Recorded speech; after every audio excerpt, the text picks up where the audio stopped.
Antonio, a tu juicio, ¿cuáles son los principales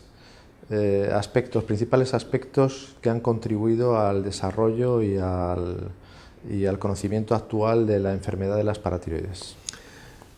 Hombre, así de repente, yo creo que lo que ha sucedido en la evolución reciente de la enfermedad han sido dos cosas fundamentalmente. Una, que el diagnóstico es mucho más frecuente. Pasó de ser una enfermedad rara hasta los años 90 y mediados y principios de los 2000 a ser una enfermedad que se diagnostica con mucha más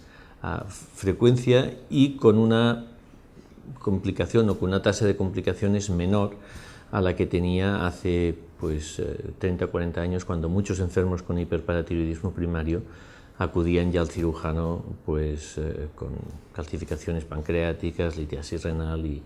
afectación ósea. Por tanto, uno de los cambios sustanciales que ha habido en esta enfermedad ha sido que la calcemia hoy se prodiga mucho más, se estudia más la posibilidad de un hiperparatiroidismo primario, se conoce mejor la enfermedad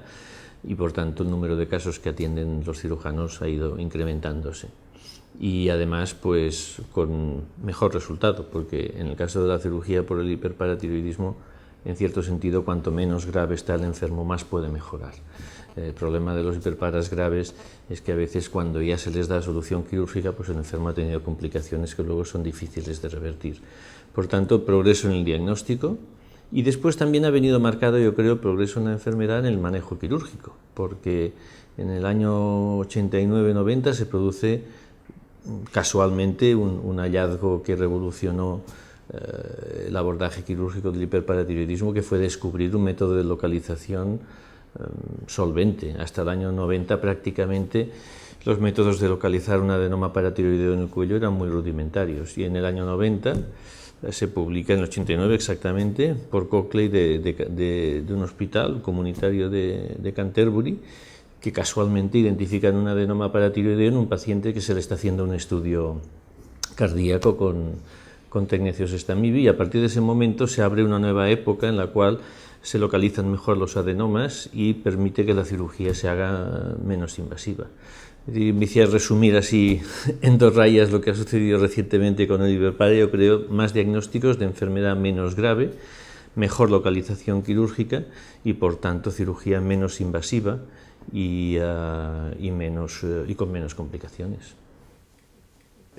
¿Cuáles son las principales líneas de investigación en el hiperparatiroidismo primario, alguna de las cuales está desarrollando tu grupo? Una de las más interesantes, pero que hasta ahora no ha dado ningún fruto, es una paradoja. Curiosamente,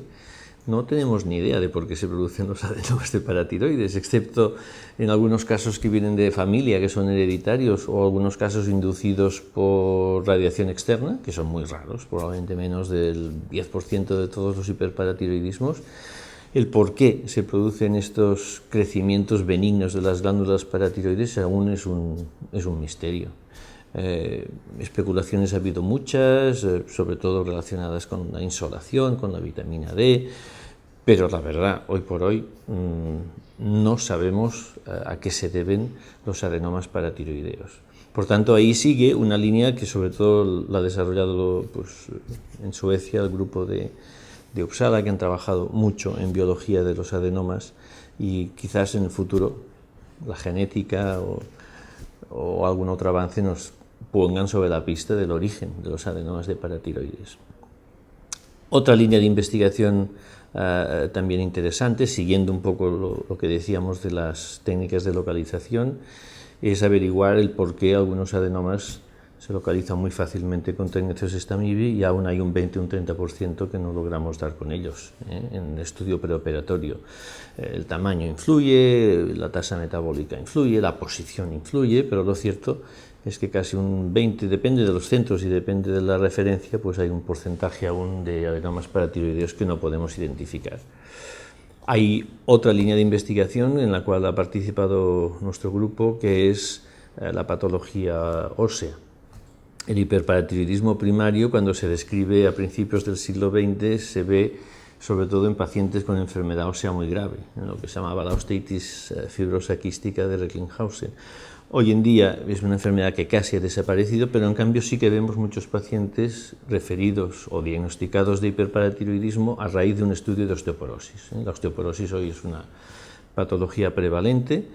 por la edad, sobre todo en mujeres posmenopáusicas, y un porcentaje no despreciable de osteoporosis se asocian a un hiperparatiroidismo primario. ¿Qué tiene una osteoporosis de esencial o de adquirida por hábitos dietéticos, fumar, genéticos, etcétera, y que tiene, dijéramos, de hiperparatiroidismo una paciente que tiene las dos cosas? Pues es un tema interesante. Nosotros, por ejemplo, hemos visto que prácticamente el 90% de las pacientes con hiperparatiroidismo primario tienen osteoporosis, pero prácticamente no llega al 60% las que claramente mejoran tras la cirugía, lo cual quiere decir que hay una superposición de osteoporosis esencial de causa multifactorial y algo de osteoporosis relacionada con el hiperparatiroidismo, pero que no en todos los casos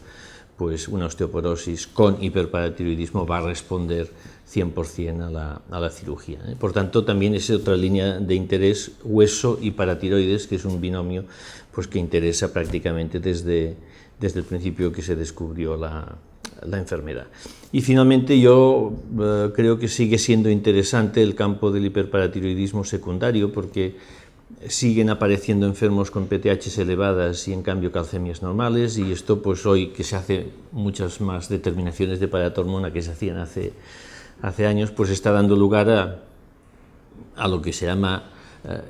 el hiperparatiroidismo normocalcémico, que la gran mayoría de ellos pues son secundarios, o por déficit de vitamina D, o por drogas, o por ejemplo ahora que están tan de moda los bifosfonatos, pues estamos viendo más elevaciones normocalcémicas de PTH en pacientes que están con alendronato, y por tanto ese también yo creo que será un tema de interés en el futuro, ¿no? Antonio, ¿tú piensas que el actual desarrollo de métodos diagnósticos y terapéuticos, como es la cirugía mínimamente invasiva, con anestesia local, con la determinación de la hormona paratiroidea, de forma ambulatoria, puede contribuir a que el mundo médico envíe más pacientes al cirujano para ser intervenidos en estadios más precoces? Deberían hacerlo. A mí me sabe muy mal que en nuestro entorno aún se ha copiado o mimetizado mucho las guías americanas, que son, yo creo, muy restrictivas para la cirugía del hiperparatiroidismo primario, porque en pacientes asintomáticos estamos hablando, ¿eh? Paciente que tiene complicación ósea o litiasis renal o cualquier otra complicación de la enfermedad, en este caso pues lo lógico es que vayan a cirugía. Pero el llamado hiperparasintomático no veo por qué no debería operarse con más frecuencia de lo que se hace. No veo por qué se ha de limitar, como dicen las guías, pues a 50 años, porque una paciente de 48 puede operarse de un hiperparasintomático y si tiene 53 ya no, o si tiene pues yo qué sé,